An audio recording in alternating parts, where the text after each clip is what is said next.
Bismillahirrahmanirrahim. Barakallahu fikum. Baik, terima kasih Pak Ustadz. Kita langsung masuk ke sesi tanya jawab. Bismillah. Afwan Ustadz, perlukah kita merinci dosa-dosa yang pernah kita perbuat ketika memohon ampun kepada Allah? Apakah dosa yang tidak disampaikan bisa diampuni Allah? Terus yang kedua, bagaimana tobat dari riya? Afwan, jazakallahu khairan Ustadz. Masya Allah, barakallahu fikum.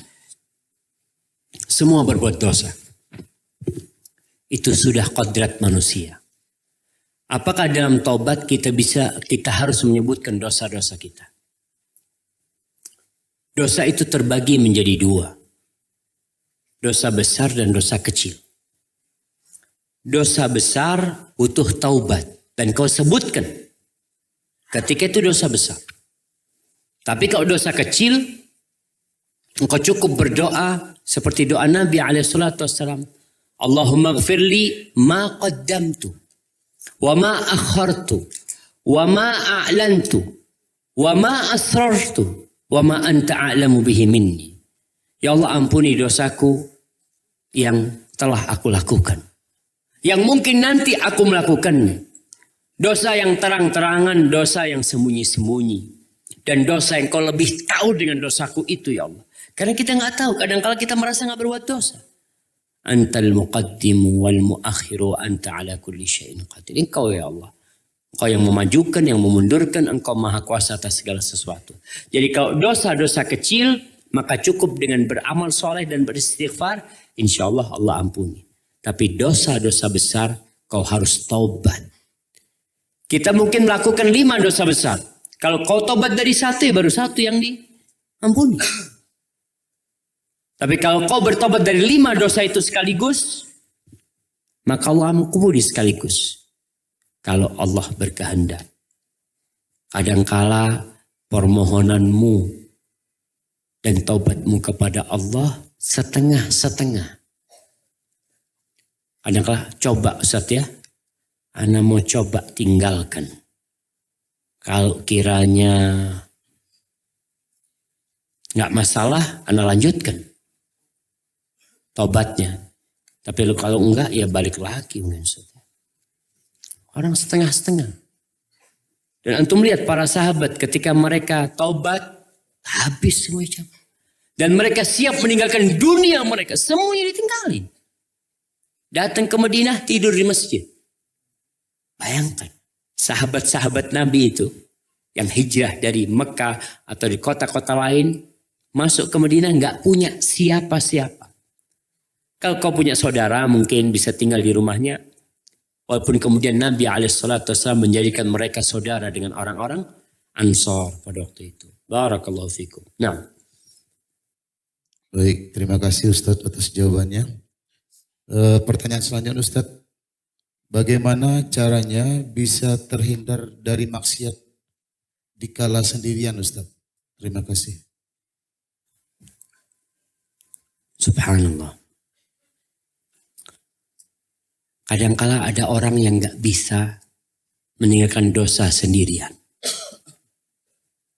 Maka cara paling ampuh adalah jangan sendirian. Iya. Ada orang kalau sendirian, kau kos-kosan jangan sendirian. Kalau di kamar sendirian, banyak yang godain. Di kondisi iman yang lemah. Itu. Tapi kalau memang anak tinggal sendirian, Ustaz, mau gimana lagi Ustaz? Siap. Sekarang kau harus perhatikan. Kau harus mengenal bahwa engkau tidak pernah sendirian sebenarnya. Idza khalawta ad-dahra biribatin wan nafsu da'iyatun ila at-tughyani. Kalau engkau sedang sendirian pada satu masa dan jiwamu sedang memanggil agar engkau melakukan dosa, maka kau yakinlah bahwa yang menciptakan kegelapan itu melihatmu. Jangan sampai kau jadikan Allah Zat yang paling hina. Engkau dilihat orang takut. Ada yang buka kamarnya. Apa namanya? Pegangan kunci. Ada yang goyang langsung kaget. Padahal selama itu kau dilihat sama Allah melakukan dosa. Dan kau diam. Gak kaget sama sekali. Maka kita perlu menumbuhkan keimanan kepada Allah. Dan banyak berzikir. Banyak baca doa. Di antara doa yang diajurkan oleh Nabi SAW. Allahumma inni a'udzubika min syarri sam'i. Wa min syarri basari. Wa min syarri lisani. Wa min syarri qalbi. Wa min syarri mani. Kata Nabi SAW. Bayangkan Nabi berdoa. Ya Allah, aku berlindung kepadamu dari kejahatan yang aku dengar. Pendengaranku. Aku berlindung kepadamu dari kejahatan mataku. Aku berlindung kepadamu dari kejahatan lisanku. Aku berlindung kepadamu dari kejahatan hatiku. Dan aku berlindung kepadamu dari kejahatan maniku. Nabi aja berdoa kayak gitu. Sallallahu alaihi wasallam. Bagaimana dengan kita? Dan banyak berzikir. Ketika sendirian, mulai itu zikir.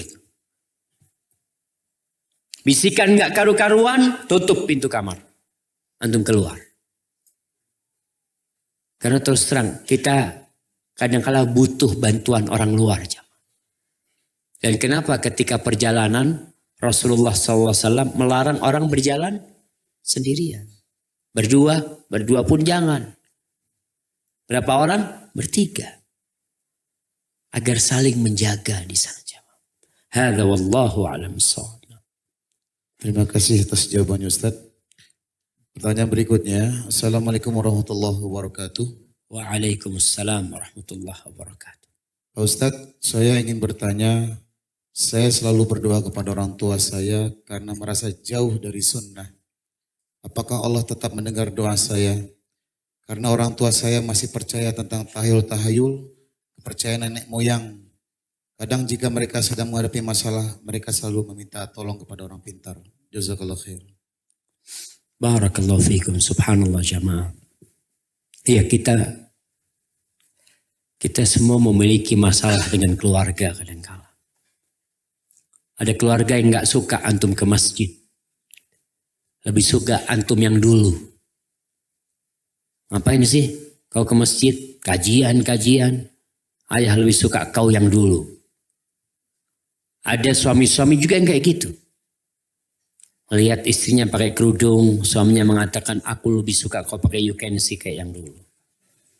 Nah, ada sebaliknya. Istri yang nggak suka sama suaminya yang sudah mulai ya ke ustad-ustadan.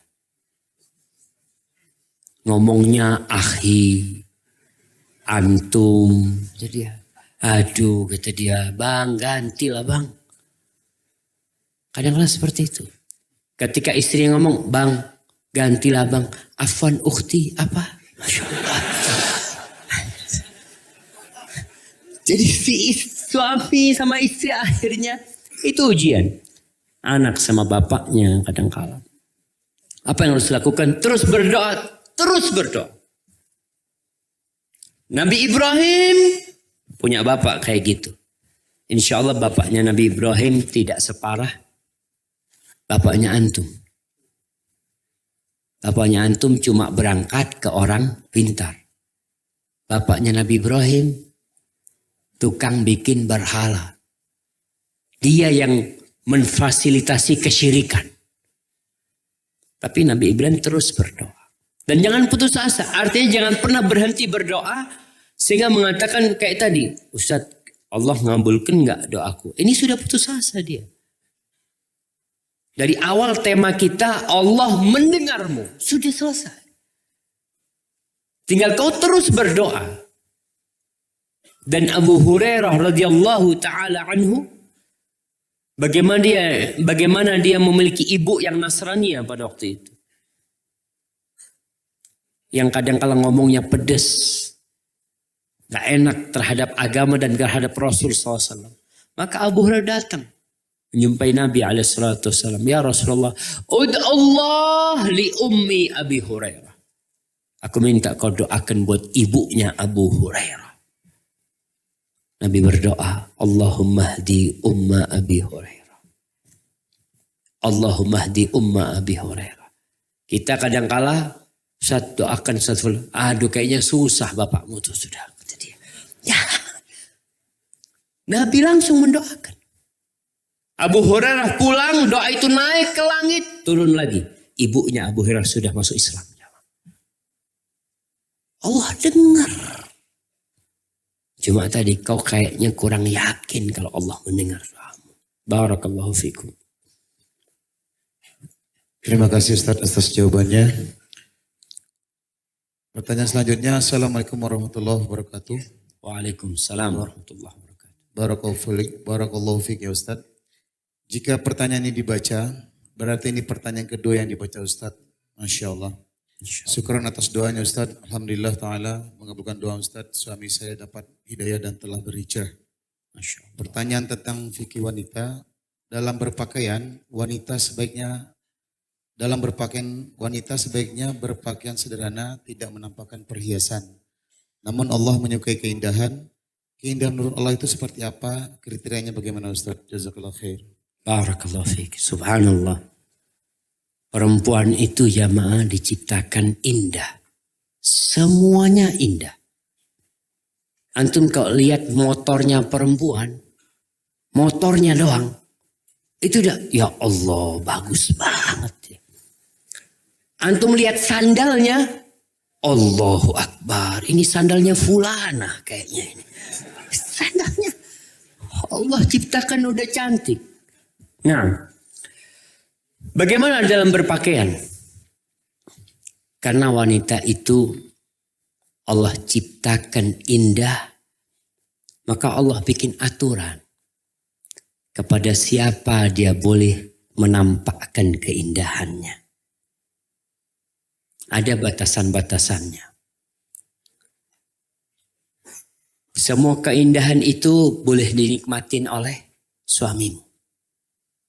Sebagian keindahan itu boleh dilihat oleh orang tuamu. Boleh dilihat oleh mahrammu. Tapi ada keindahanmu yang tidak boleh dilihat oleh orang-orang di luar. Maka perempuan, pakaian-pakaian yang indah gak apa-apa. Selama pakaian itu sesuai dengan syariat. Lebar, tidak ketat, tidak menjadi perhatian orang. Kadang-kadang ada perempuan lewat satu kampung lihat semuanya. Ada fulan lewat, udah lewati. Semua di pagar itu ngeliatin. Masya Allah. Padahal dia pakai jilbab. Cuma ternyata jilbabnya membuat orang jadi perhatian sama dia. Maka jangan. Berkaitan dengan wajahmu yang indah. Kalau kau pakai cadar, silahkan kau mau bersolek apapun di wajahmu gak apa-apa. Tapi kalau kau tidak pakai cadar, jangan kau pakai make up macam-macam. Sehingga nih lelaki-lelaki di sini kesandung jamaah. Tahu kesandung? Tersandung, jalan tuh sampai nabrak-nabrak. Kalau ada perempuan kayak gitu. Maka diperintahkan lelaki untuk menundukkan pandangannya, perempuan menundukkan pandangannya, perempuan disuruh menutup auratnya, lelaki disuruh menutup auratnya. Untuk menjaga semuanya. Maka Allah itu indah dan Allah cinta dengan keindahan. Wanita disuruh menjaga tubuhnya. Kau jaga tubuhmu. Ada perempuan yang Masya Allah. Tidak menjaga tubuhnya karena merasa sudah punya suami. Badannya udah gak urusan dia. Makan ini, makan itu. Suaminya datang. Kayaknya gak kayak gini istri Ana dulu tuh. Kata dia. Katanya. Ada seperti itu. Dan sebaliknya ada suami-suami yang gak perhatian lagi sama penampilannya. Karena apa? Karena udah punya istri. Maka tolong diperhatikan. Sesuai dengan koridor-koridor yang telah ditetapkan. Bukan berarti keindahan itu menurut kita. Sehingga kita melakukan banyak hal. Ada yang wanita yang mencukur alisnya, mencabut lalu memberikan tato ya atau apa dengan dalih Allah indah dan cinta keindahan. Tidak ada batasan-batasannya yang perlu dipelajarin. Selain itu fadhal, maka pelajarin dulu. Hadza wallahu a'lam bissawab. Nah. Baik, terima kasih Ustaz atas jawabannya. Pertanyaan selanjutnya. Afwan Ustaz, ketika amalan ibadah disertai maksiat mata yang secara sengaja ataupun tidak, apakah Allah membenci saya? Saya takut menjadi orang-orang fasik dan orang munafik. Saya berharap kebaikan dapat menutup keburukan dan maksiat yang saya lakukan. Apakah Allah membenci saya, Ustaz? Syukran. Barakallahu fiik. Jamaah, kalau kau ingin tahu Allah itu cinta atau benci kepadamu, lihat Allah meletakkan engkau di mana. Kalau Allah meletakkan di tempat yang Allah cintai, insya Allah Allah cinta. Kalau Allah menghalangi dari berbuat maksiat, insya Allah Allah cinta. Tapi kalau Allah membiarkanmu berbuat dosa, maka berarti Allah nggak cinta. Tapi Ustaz, anak berbuat dosa terus kena musibah, insya Allah Allah cinta. Karena idza ahabballahu qauman ibtalahum. Kalau Allah cinta sama Allah, sama hambanya, Allah kasih bala tuh. Berbuat dosa Allah kasih bala. Yang sakit, yang ini, antum berbuat dosa, kena jarum, ya Allah. Antum ingat. Itu insya Allah cinta. Jadi kalau tadi pertanyaannya, Anda beribadah tapi masih melakukan kemaksiatan, siapa di antara kita yang tidak berbuat kemaksiatan? Sifat orang yang beriman bukan yang tidak pernah berbuat dosa. Orang bertakwa itu bukan orang yang tidak pernah berbuat dosa. Tapi kata Allah, "Idza fa'alu fahishatan aw zalamu anfusahum dzakarullah fastaghfaru li dzunubihim. Wa man yaghfiru dzunuba illa Allah wa lam yusirru ala ma fa'alu wa hum ya'lamun."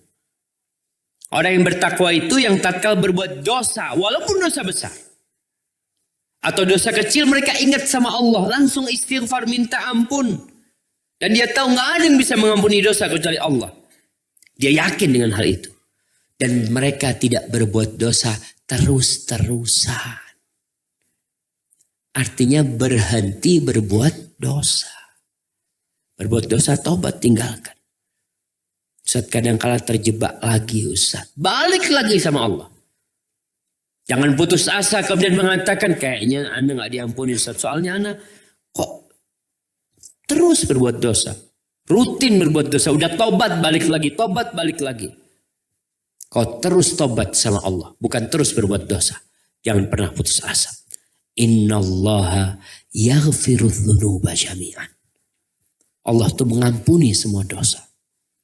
Orang yang bunuh 100 orang aja masih diampuni sama Allah SWT. Tapi jangan meremehkan dosa. Barakallahu fikum. Terima kasih Ustaz atas jawabannya. Pertanyaan selanjutnya. Bismillah. Ustaz, bagaimana mengobati penyakit futur dan bagaimana membantu orang-orang terdekat yang sedang futur? Jazakallah khairan. Masya Allah. Bagaimana mengobatin futur, bagaimana membantu teman yang sedang futur. Jadi iman itu yazidu wa yanqus. Suatu yang ana rasakan, antum rasakan, dan semua merasakannya. Kadangkala kita semangat beribadah. Kajian walaupun berdiri mau. Untuk melihat sahabat antum. Nanti datang masa futur. Alhamdulillah Ustaz kan live kajiannya Ustaz. Ana di rumah aja lah. Tapi ketika nggak futur soft pertama dia. Dan kita lihat yang soft pertama itu berganti. Ketika susah nggak punya uang, Masya Allah. Soft pertama banyak duit, soft kedua. Buka cabang, nggak hadir sudah. Itu menimpa kita. Dan itu sesuatu yang wajar. Bagaimana kita ngobatinnya? Satu, obat mujarab. yang diwasiatkan oleh Rasul SAW kepada seorang sahabat. Beliau mengatakan, la yazalu lisanuka rotban bizikrillah. Tuh. Obat futur, jaga lidahmu dengan zikrullah. Mungkin ibadah yang lain kau bisa turun, tapi zikir jangan berhenti. Mungkin sholat sunnahnya berkurang, tapi zikir jangan berhenti. Karena zikir nggak perlu tenaga. Antum nggak perlu tenaga, nggak perlu zikir harus minum jahe dulu ya, supaya suaranya nggak ada. Zikir itu amalan yang paling ringan. Dan antum lihat bagaimana Rasul SAW menyebutkan yang banyak memasukkan orang ke neraka, apanya? Lisannya. Bukan tangannya. Bukan matanya. Bukan kakinya. Lisannya. Kalau lisan ini nggak dijaga jamaah Allah, antum lihat dosa-dosa lisan nih jamaah. Bohong. Sebutkan 5 dosa lisan, anak kasih hadiah. Yang lainnya mana? 5 dosa lisan. Fadhal. Berdiri antum. Dusta, bohong. Dusta, ingkar janji, ghibah, mencela orang, fitnah. Udah cukup, Masya Allah. Sapa 5 lagi yang kasih hadiah. 5 lagi jamaah. 3 lagi. Masya Allah. Fadhal. Syirik. Sumpah palsu. Mengumpat. Udah tuh mengumpat.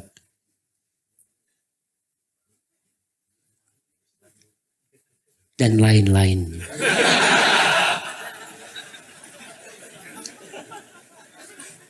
Barakallahu fikum. Iya, banyak kali dosa lisan tuh. Yang kadang-kala kita meremehkan. Sehingga orang itu pada hari kiamat bangkrut gara-gara lisan. Maka untuk menjaga futur itu yang paling ringan amalan zikrullah. Jadi antum lagi futur, yang lainnya anak nggak bisa hadir kajian Ustaz, lagi malas Ustaz, lagi ini. Lisannya zikrullah. Itu zikir akan menerangi hati antum. Dosa-dosa akan rontok tuh dengan zikrullah. Setan menjauh. Antum kembali datang ke rumah Allah insya Allah untuk memakmurkannya. Dan di antara zikir yang paling mulia adalah baca La ilaha illallah. Baca. Pagi, sore, kapan antum duduk La ilaha illallah. Karena sebagian orang kalau melihat orang berzikir La ilaha illallah, aliran apa ini? Aliran apa? Itu kalimat yang paling mulia. Afdalul zikir fa'lam annahu la ilaha illallah. Antum banyak-banyak zikir la ilaha illallah. Dan bagaimana antum yang punya teman sedang futur, antum deketin. Soalnya kalau tidak dia bisa kabur ke tempat-tempat yang nggak benar. Dia lagi futur, anak kayaknya mau ke tempat karaoke. Masya Allah. Antum naik motor, bismillah. Antum kan yang nyetir kan, antum bawa dia. Kemana? Ke atas sini. Ngapain kau di sini kata dia. Bismillah bentar nih ada kajian nanti aku antar kau. Itu termasuk menjaga sohibnya. Jangan dibiarkan sendiri.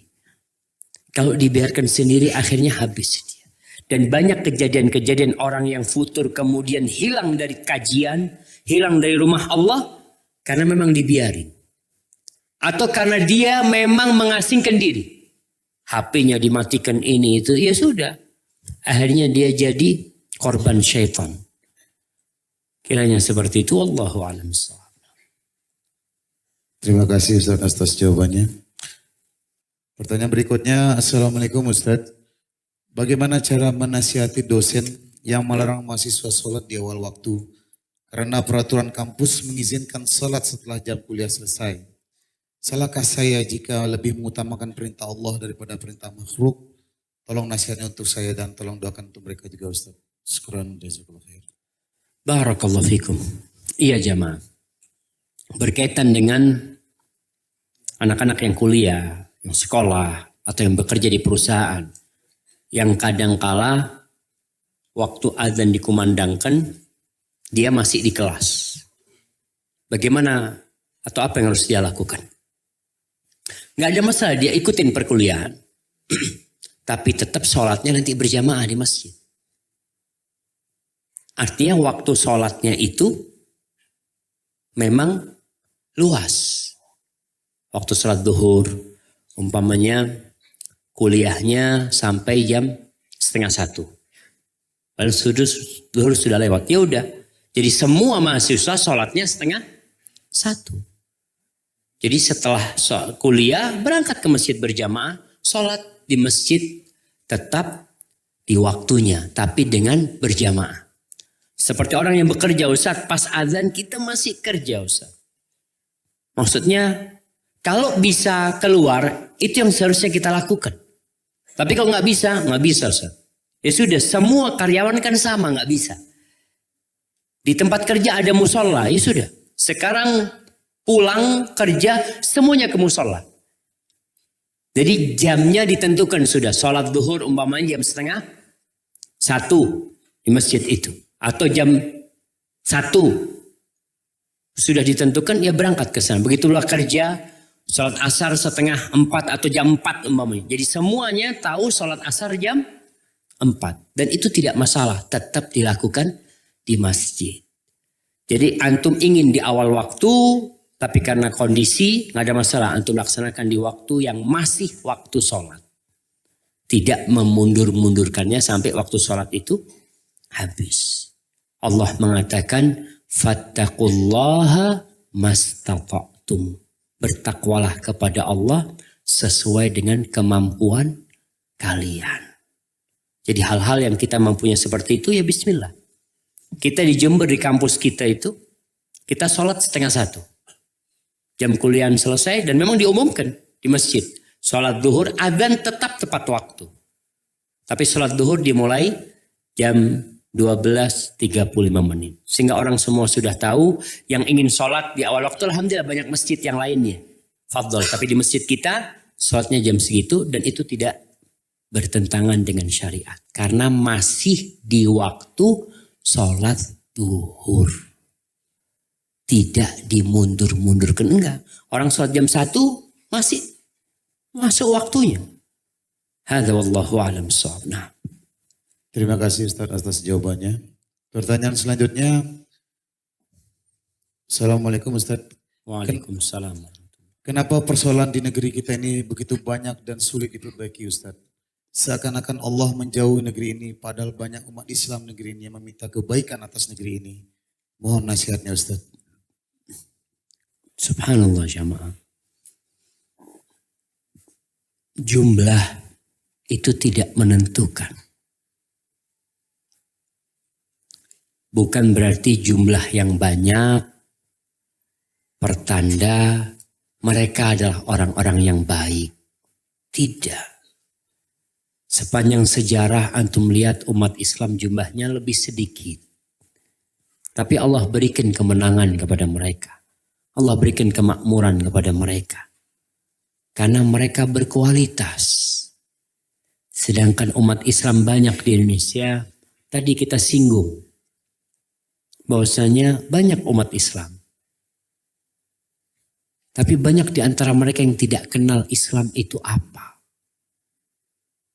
Antum lihat tempat-tempat pesugihan ramai orang Islam. Dukunnya orang Islam. Yang datang ke dukunnya orang Islam. Itu masalah kita. Sedangkan Allah berjanji, walau anna ahlal qura amanu wattaqaw lafatahna alaihim barakat minas sama' wal ard.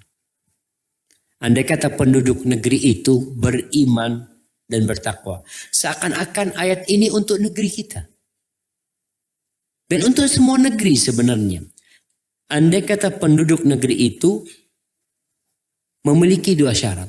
Amanu wattaqaw, beriman dan bertakwa. Beriman dengan melaksanakan perintah Allah. Bertakwa dengan menjauhi larangan Allah. Apa yang akan terjadi? Selesai semua masalah. La fatahna alaihim barakat minas sama' wal ard. Allah akan bukakan pintu berkah dari langit dan bumi. Langit dan bumi.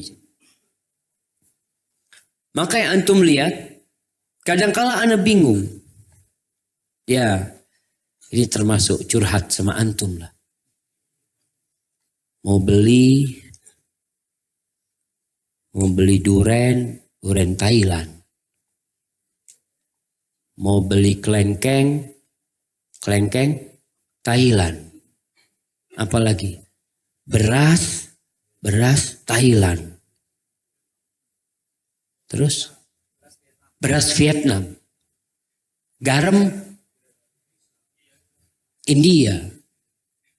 Ana ngomong, kenapa sama negeri kita? Apa negeri kita kecil memang?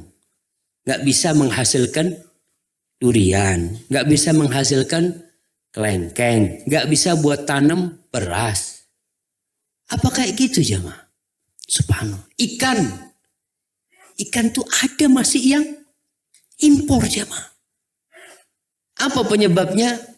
Gak ada barokah. Barokah itu artinya apa sih? Anak kasih hadiah.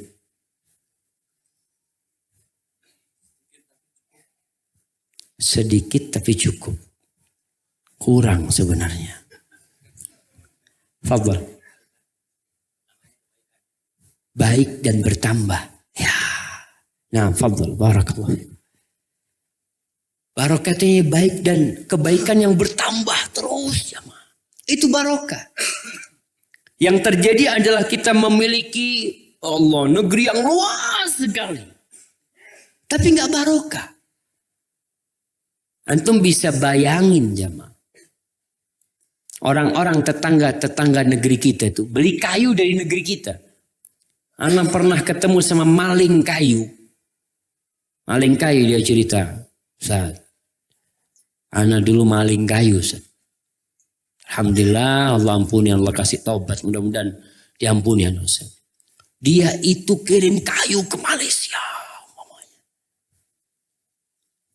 Dan itu yang berbuat dosa itu bukan orang satu. Semuanya Ustaz. Jadi kita berbuat dosa bareng-bareng. Kira-kira Allah turunkan berkah? Enggak. Maka apa yang terjadi dengan kita? Bikin manusia ini beriman bertakwa, selesai. Utang akan dilunasi. Antum kalau Allah mau kasih berkah jamaah. Antum bayangkan. Di kota Mekah itu ada banyak buah-buahan yang datang ke sana dengan harga yang jauh lebih murah daripada di negeri kita. Ada satu buah yang ana suka sama buah itu namanya kaka. Bahasa Arabnya. Kesemek. Apa bahasa kerennya? Apel Garut mah. Namanya itu Astagfirullahaladzim. Bukan kesemek ya. Ya seperti kesemek. La haula wala quwwata illa billah. Tunggu ana mau ingat-ingat cuma ana mau minum dulu. Bismillah.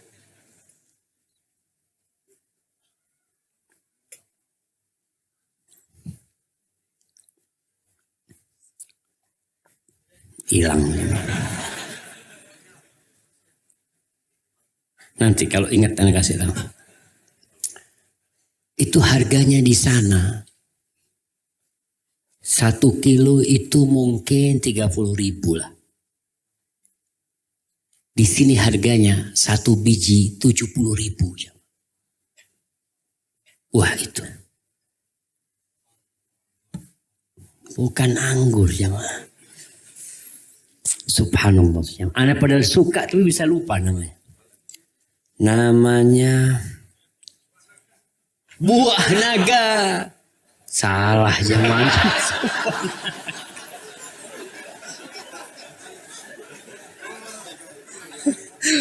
Buah naga mah banyak di Indonesia cuma. Tapi ala kulihal tuh buah-buah datang ke Mekah dengan harga yang murah sekali. Di negeri kita tempat buah itu ada mahal. Kadangkala. Apa penyebabnya? Gak barokah. Maka yang perlu dilakukan. Dan alhamdulillah pemerintah kita sudah berusaha untuk ya yang sering disebut dengan pendidikan karakter. Ya. Dan karakter pertama yang harus dibina adalah bagaimana hamba itu mengenal Tuhannya. Yang lainnya selesai. Ilmu yang tinggi tanpa karakter yang baik ya. Yang akan terjadi problematika utang tambah tahun tambah banyak. Kalau ceritanya orang lahir Ustaz, di perut ibunya, rakyat Indonesia itu, perut ibunya itu sudah punya utang Ustaz. Sampai seperti itu. Dari besarnya utang negara kita. Kita perlu berdoa memohon dan meningkatkan keimanan dan ketakwaan. Gak perlu ngomong orang. Fulan nih jangan. Kau. Ibda binafsika. Mulai dengan dirimu.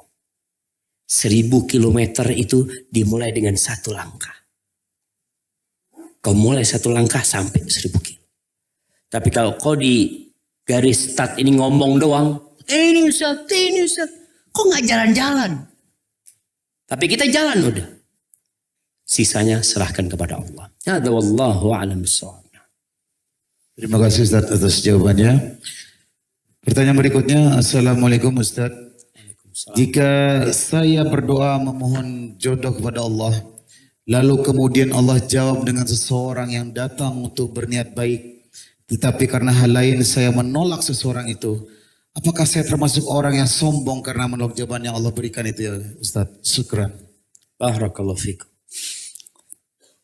Iya jamaah. Kita disuruh milih. Ketika kita berdoa memohon jodoh, kadangkala seorang wanita yang terlambat jodohnya tidak datang, dia berpikir akhirnya, iya dah pokoknya siapa yang datang aku terima. Nggak boleh. Tetap kriteria suami yang soleh harus kau cari. Karena bisa jadi itu ujian dari Allah yang datang. Maka kalau tadi dikatakan anak berdoa minta jodoh lalu anak tolak. Pertanyaannya kenapa kau tolak? Kalau kau tolak itu karena ketampanannya. Atau kau tolak karena kekayaannya. Padahal dia orang yang soleh. Selesai hidupmu sudah. Kau akan hidup dalam kekacauan. Rasul SAW mengatakan, "Idza ja'akum man tardawna dinahu wa khuluquhu fa'ankihu." Kalau datang kepada kalian seorang lelaki yang agamanya baik dan akhlaknya mulia, nikahkan dia. Kalau tidak, akan terjadi fitnah dan kerusakan yang besar di muka bumi ini. Dan kerusakan pertama menimpa engkau. Maka Anda nggak tahu kenapa kau tolak. Kalau faktor menolaknya itu, padahal dia baik agama dan akhlaknya, para sahabat ketika itu bertanya kepada Nabi Sallallahu Alaihi Wasallam, ya Rasulullah Sallallahu Alaihi Wasallam, bagaimana kalau lelaki itu betul agamanya baik, akhlaknya mulia, tapi ada kekurangan di sisi yang lainnya. Kekurangan di sisi yang lainnya, tenang, jangan takut tentu. Allah akan cukupin. Tapi kalau kekurangan di agama dan akhlak, ya kau akan rasakan. Maka entah kenapa kau tolak, kau yang lebih tahu. Kalau kau menolak dia karena memang akhlaknya buruk, agamanya nggak benar, ya itu cara yang baik. Memang itu perintah Rasulullah SAW. Hadza wallahu a'lam bissawab. Terima kasih Ustaz atas jawabannya. Pertanyaan yang selanjutnya, bagaimana jika seorang hamba mati syahid sedangkan ia pernah berbuat syirik, apakah dosanya akan diampuni Allah? Barakallahu fiik. Nah, berkaitan dengan dosa syirik, kita semua tahu innallaha la yaghfiru an yushraka bih. Allah tidak mengampuni dosa syirik. Tapi Allah mengampuni semua dosa yang di bawah kesyirikan. Itu untuk orang yang belum bertaubat. Kalau orang itu bertobat, sesungguhnya Allah yaghfiru dzunuba jami'a. Semua dosa itu Allah ampuni ketika dia bertobat. Yang perlu ditanyakan kepada penanya ini, orang yang mati syahid itu, apakah dia sudah taubat dari kesyirikannya? Dia pernah berbuat syirik. Kalau dia bertobat, selesai sudah. Berarti dia meninggalkan kesyirikannya. Tapi kalau dia mati syahid dalam kondisi masih belum bertobat atas kesyirikannya, bahkan menganggapnya tidak apa-apa, ini yang tidak diampuni. Maka berkaitan dengan dosa yang tidak diampuni, dosa syirik ini, apabila orang itu mati dalam kondisi masih melakukan dosa syirik, kesyirikan. Tapi kalau dia sudah bertobat, selesai. Allah ampuni semua dosa. Hadza wallahu a'lam bissawab.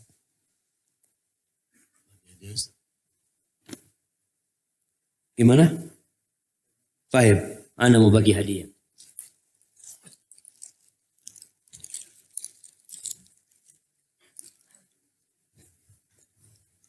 Siapa nama sahabat yang Allah mendengar ucapannya? Itu tuh angkat tangan duluan.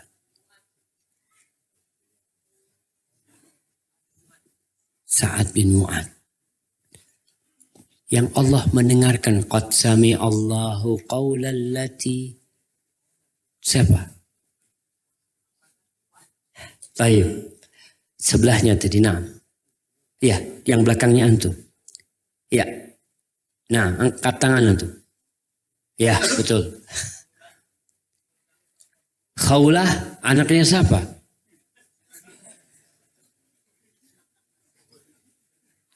Kasih satu kalau Khawlah doang. Khawlah banyak orang namanya Khawlah, kasih. Nah. Aywa, Masya Allah. Antum dapat sa'labanya. Fadal. Kirim ke belakang sana. Masya Allah. Baik. Pertanyaan selanjutnya. Apa doa Nabi Yusuf? Jamaah. Tuh yang jauh tuh. Berdiri antum.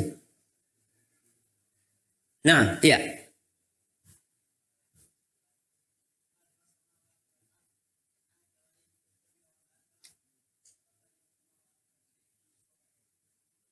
Baik, sahih. Tapi doa, tunggu dulu. Doa yang takut kena fitnah zina. Baik, kasih hadiah, nggak apa-apa dia tuh. Nah, baik, doa yang takut kena fitnah zina antum. Berdiri.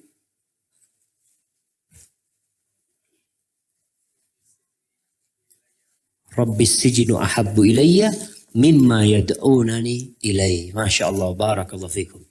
Baik, pertanyaan selanjutnya. Sebutkan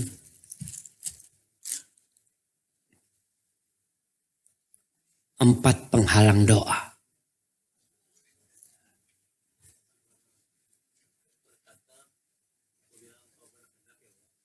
Iya, apabila ya Allah kalau kau mau kau kabulkanlah. Yang kedua, makan yang haram. Yang ketiga, tergesa-gesa. Gimana tergesa-gesa itu modelnya? Tergesa-gesa itu artinya aku sudah minta, aku sudah berdoa tapi nggak dikabulin, itu tergesa-gesa. Yang keempat,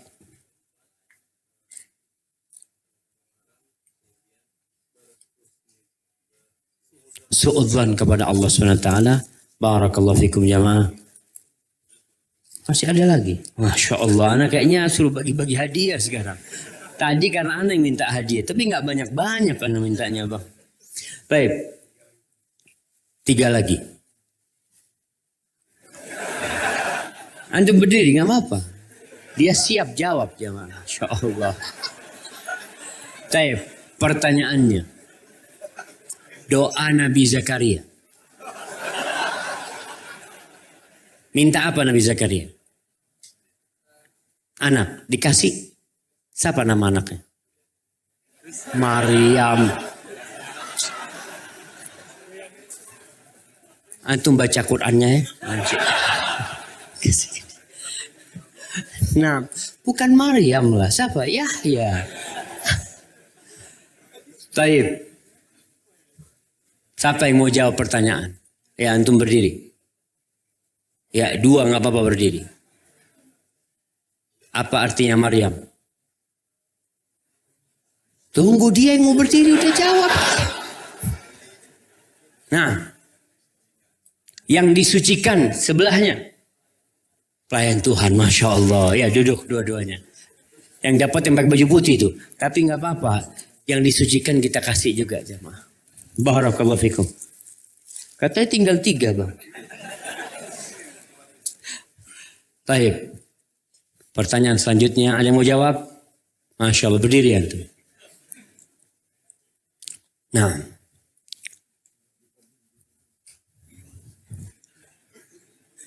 Ummu Salamah pernah berdoa ketika suaminya mati. Apa doanya? Naam, inna lillahi wa inna ilaihi raji'un. Allahumma ajurni fi musibati wa na'am. Sahih, Allahumma ajurni fi musibati wa akhlifni khairan minha. Nah, yang dekat-dekat yang mau jawab? Jamaah. Mana yang mau jawab? Ya, antum berdiri.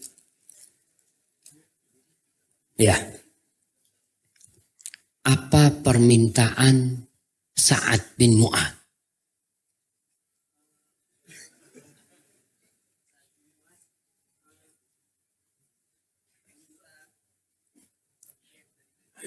Ya itu yang anda tanyakan yang tadi itu apa tuh? Baik, dudukkan tuh. Nah, berdiri Bapak. Yang ini Bapak tuh.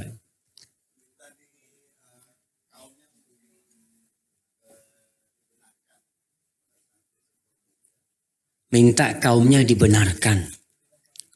Insya Allah anak kasih Quran nih Bapak ya. Nah, belakangnya. Antum berdiri. Minta dihidupkan kembali. Dari kubur yang maksudnya. Ya minta dipanjangkan umurnya kalau apa? Masih ada peperangan dengan kaum Quraisy. Kalau tidak ada, ya kan dia minta dipanjangkan umurnya kalau masih ada peperangan sama kaum Quraisy. Kalau tidak ada, meninggal. Dia minta meninggal tapi sebelum meninggal, anak kasih Quran ya. Ya, antum. Minta didamaikan, ya minta disenangkan dia dalam urusan Bani Quraidah. Masya Allah, anak kasih ini antum.